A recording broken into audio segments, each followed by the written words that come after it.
Thallus प्रमेय का विलोम सिद्ध कर रहे हैं अपने। देखो, किसी त्रिभुज में यदि कोई रेखा त्रिभुज की दो भुजाओं को एक ही अनुपात में विभाजित करे तो सिद्ध करना है कि वह तीसरी भुजा के साथ समांतर होती है। मैं मान लूं बच्चों, ये अपने पास त्रिभुज है ए बी सी, जो ऊपर वर्ण लिखे हुए हैं उसमें दिया है कि एक रेखा किसी त्रिभुज की दो भुजाओं को एक ही अनुपात में विभाजित करे। तो मैं एक रेखा खींच लूं, देखो इस त्रिभुज में डी ई, यानी दिया क्या है अपने छांट के लिखे तो ये मालूम पड़ेगा कि त्रिभुज एबीसी में डी ई एक रेखा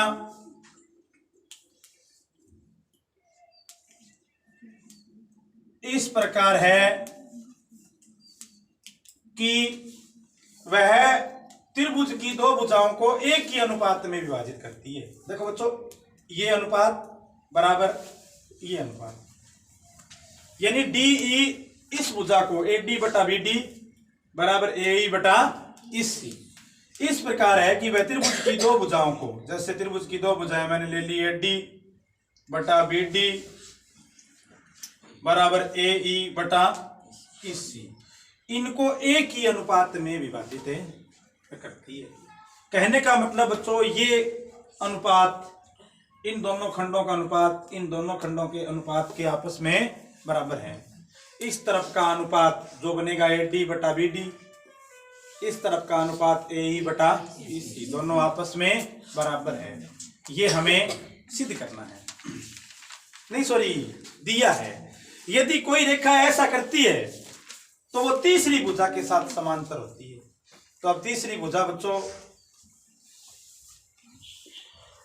यहां पर है बी सी बच गई, तीसरी भुजा यहां पर है बी सी बच गई। यानी सिद्ध ये करना है,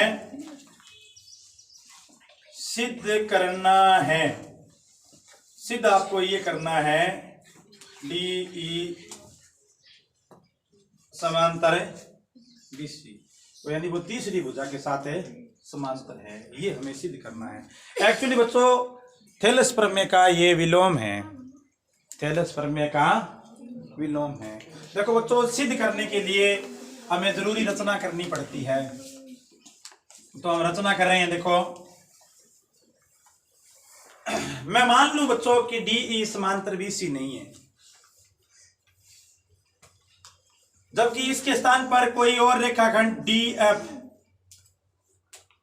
समांतर बी सी है। माना डी एफ समांतर बी सी है, जो डी एफ भुजा है वो बी सी के साथ समांतर है। ये देखिए निशान लगा दिया मैंने, ये रचना की है। आप देते हैं सबूत जो सिद्ध करते हैं उपपत्ति। ये बुक में है ही नहीं बच्चों, पर में सही ढंग से नहीं समझाई गई है एनसीईआरटी बुक में, पुरानी बुक में होती थी ये उपपत्ति प्रूफ। देखो बच्चों, मैं बताता हूं सिद्ध करने का तरीका।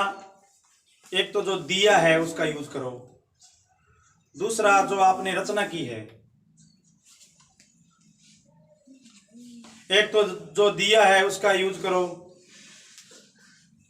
दूसरी आपने जो रचना की है उसका यूज करो।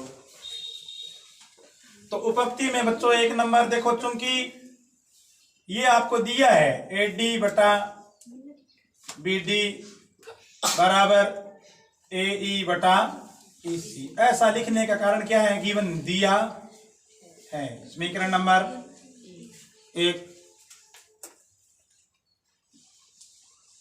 अब दूसरी बात सुनो बच्चों, रचना आपने की है,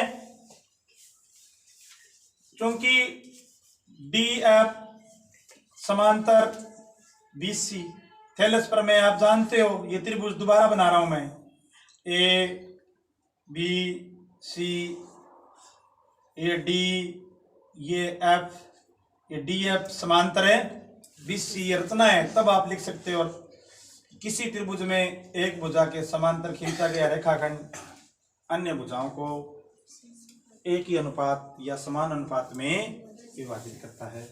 तो मैं लिख सकता हूं बच्चों यहां AD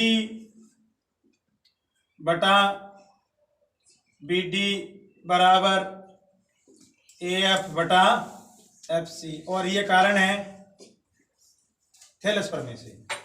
ऐसा मैंने क्यों लिखा? थेलस प्रमेय से। समीकरण नंबर 2।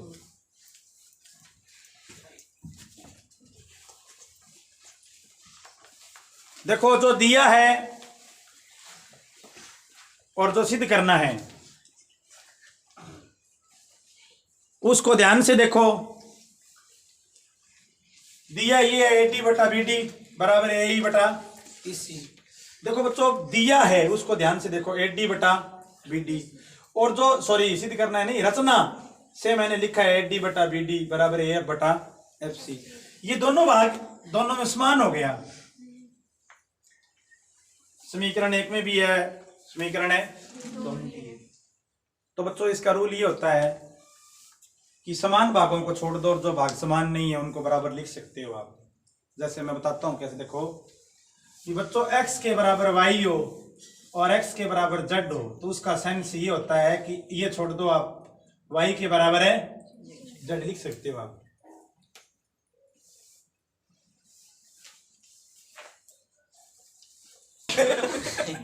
बच्चों अब दिया क्या था? जो मैंने चित्र बनाया था ABC, उसमें ये DE उसने कहा इस प्रकार है, यानी ये दिया था समीकरण नंबर 1 में AD बटा BD बराबर है AE बटा EC, और मैंने लिखा था रचना से, ये समीकरण नंबर 1 थी, रचना मैंने की थी DF, फिर मैंने लिखा AD बटा BD बराबर AF बटा FC। बहुत सारे बच्चे सोच रहे हैं कि सर आपने ये परिणाम कैसे लिखा, AD बटा BD बराबर AF बटा FC। तो मैंने वो चित्र बनाया था छोटा सा। देखो बच्चों मैंने रचना क्या किया है, ये त्रिभुज है ABC, ये D है, F है। ये देखो बच्चों DF मैंने समांतर माना है BC के साथ, मैंने रचना की है। तो आपने थेलस प्रमेय पढ़ी है कि किसी त्रिभुज में एक भुजा के समांतर खींचा, किसी त्रिभुज में एक भुजा के समांतर खींचा गया रेखाखंड अन्य भुजाओं को एक ही अनुपात में विभाजित करता है। यानी ये इसके समांतर है तो ये अनुपात दोनों बराबर है, यानी AD बटा BD बराबर है AF बटा FC। तो अब बच्चों दो रिजल्ट आपके पास आ गए। देखो बच्चों दोनों रिजल्टों में बायां पक्ष समान है, AD बटा BD समान है ना। तो अब आप लिख सकते हो समीकरण 1 व समीकरण 2 से लिख सकते हैं AE बटा EC बराबर AF बटा FC। ये देखो बच्चों जो समान पार्ट था ना समीकरण में वो मैंने छोड़ दिया, AD बटा BD समान था दोनों जगह, ये भाग मैंने छोड़ दिया, और इसकी जगह जो भाग समान नहीं था वो मैंने बराबर है लिख दिया। ये रूल होता है बच्चों।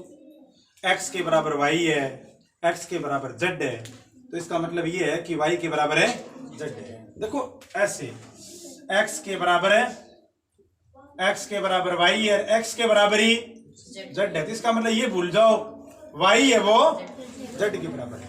तो यही बात यहां लिख रहा था मैं कि AD बटा BD बराबर ये है, AD बटा BD बराबर ये है, तो इसको भूल जाओ और जो ये लिख दो, यानी जो बराबर है उनको छोड़ दो और जो बराबर नहीं है उनको बराबर है लिख दो। अब बच्चों देखो इस तरफ आओ, AE बटा EC बराबर AF बटा FC। बहुत सारे बच्चे सोच रहे हैं भी ये सिद्ध कैसे करेंगे, तो मैं आपको बात बताऊं बच्चों, मैं ये सिद्ध करने वाला हूं कि E और F एक ही जगह है। मैं ये सिद्ध करूंगा कि E और F एक ही जगह पर है, मतलब जहां पर ई है ना, वहीं पर ही एफ है। हालांकि मैंने डी एफ अलग बना रखी है, लेकिन मैं ये बात गलत सिद्ध करूंगा। मैं ये बताऊंगा आपको कि जहां पर ई है वहीं पर ही क्या है, एफ है। तो बच्चों इसके लिए हमें सिद्ध करना पड़ेगा ई सी बराबर एफ सी। इसके लिए हमें सिद्ध क्या करना पड़ेगा, ई सी बराबर है एफ सी। मतलब जितनी दूर पर ई सी है ना उतनी दूर पर है एफ सी है।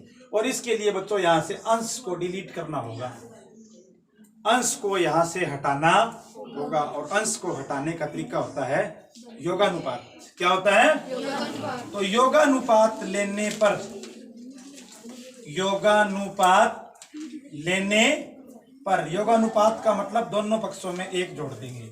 ए ई बटा ई सी प्लस एक ए एफ बटा एफ सी प्लस एक। तो बच्चों अब ई सी जोड़ दिया, इधर ई सी आ गया और इधर एफ सी आ गया। बहुत सारे बच्चे सोच रहे होंगे कि योगानुपात क्या होता है। तो योगानुपात का मतलब होता है बच्चों, योगानुपात क्यों लेते हैं। पहली बात तो ये सुनो, किसी भी अनुपात में यदि अंश को खत्म करना हो, किसको खत्म करना हो, तो योगानुपात लिया जाता है। तो देखो अब ए ई आ गया और यहाँ प्लस ई सी जोड़ दिया और यहाँ ए एफ और प्लस एफ सी जुड़ गया। एक इसके बदले में ये जुड़ गया, इसके बदले में ये जुड़ गया। ए ई में ई सी जोड़ो, ए ई में ई सी जोड़ो तो आ गया एस सी बटा ई सी और इधर भी आ गया एस सी। ए एफ और एफ सी क्या हुआ बच्चों, ए एफ और एफ सी भी एस सी हुआ। चित्र से देखो ए एफ में एफ सी जोड़ो तो वो क्या हुआ, एस सी कट गया बटा एफ सी, इससे ये कट गया। तो बच्चों मेरे पास पीछे बच गया एस सी से मैंने एस सी काट दिया तो पीछे मेरे पास बच गया एक, यहां तो एक बच गया, एक बटा ई सी, फिर बच गया एक बटा एफ सी। अब ले लो विलोमानुपात, पलट दो, विलोमानुपात लेने पर, विलोमानुपात लेने पर ई सी बराबर है एफ सी। देखो बच्चों 10वीं क्लास में हो गए हो आप, बटा एक लिखना जरूरी नहीं है। अब बच्चों इस लाइन का सेंस समझो, ई सी बराबर है एफ सी। इसका मतलब है कि जहां पर ई है वहीं पर ही एफ है, तभी तो ई सी एफ सी बराबर आएंगे। इसका मतलब एफ अलग नहीं है, ये जहां ई है वहीं पर ही एफ है। आप लिखोगे अर्थात इसका मतलब ही क्या हुआ बोलो, ई व एफ है एक ही बिंदु है। गणित की लैंग्वेज में बोले तो समपाती है। क्या है, अब आपने रचना क्या कर रखी है, डी एफ समांतर है बी सी, ये रचना कर रखी है आपने, डी एफ समांतर बी सी क्या कर रखी है आपने, रचना। और बच्चों आपने सिद्ध कर दिया कि ई और एफ एक ही चीज है, कि ई और एफ है एक ही चीज है। तो बच्चों एफ की जगह आप क्या लिख सकते हो बताओ, ई। बच्चों मैं आपसे प्रश्न पूछ रहा हूं कि एफ की जगह आप क्या लिख सकते हो, ई लिख सकते हो। आप क्या लिख सकते हो, तो बच्चों आप देखो ई व एफ संपाती है, ये रचना से है, तो अब आप लिख दोगे जिससे कि डी एफ की जगह आ जाएगा डी ई समांतर है बी सी। ये देखो बच्चों ये थैलेस प्रमेय का विलोम है वो सिद्ध हो गया।